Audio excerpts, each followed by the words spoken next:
Hello, good morning. बघू शकता मी आलेले कामावर. सकाळचे वाजले 6:30. बाया झोपेलाच राहतात तर मला कामाला यावं लागतं. तर बघा मी पहिल्या घरी बनवले मस्त अशी पत्ताकोबी.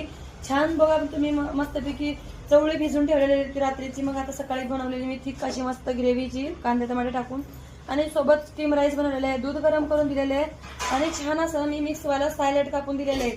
आणि सोबत बघा 6 फुलके बनवलेले आहे. छान असे टिफिन पॅक केलेले मी इकडचं किचन क्लीन झालेलं आहे. आणि दुसऱ्या घरी बघा 6 फुलके बनवलेले मस्त असे. इकडं आज भाजी नव्हती तर मला सगळं किचन क्लीन करायला सांगितलेलं आहे. मग व्यवस्थित असं किचन क्लीन केलं मी, साबण लावून घासून मस्तपैकी असं व्यवस्थित काढलेलं आहे. बघू शकता तुम्ही. छान असं बघा, काही काम नसतं तर त्यांनी काही ना काही काम लावतात. असं नाही की बाबा चला म्हणजे काम नाही त्याचा आराम करू यायला असं बोलत नाही. तर बघा मला सगळं किचन क्लीन करून झालेलं आहे. इकडचं आलेले तिसऱ्या घरी बघा मस्त असे फुलके बनवलेले मी मस्त. एकट्याच भयाचं जेवण आहे इकडं. 15 तारखेपर्यंतच काम आहे. सुट्टीवर चाललेलं आहे माझं हे काम. तर नाश्त्यासाठी बघा 2 पराठे बनवून दिलेले, आलू पराठे मी मस्त असे बघा छान असं. आणि लंचमध्ये बनवले भेंडी फ्राय, टमाटर टाकून भेंडी फ्राय खूप छान बनती भाजी. आणि किचन क्लीन केलेलं इकडचं झालेलं. निघाले माझ्या घरी. प्लीज माझ्या यूट्यूब चॅनलला सबस्क्राईब करा. बाय.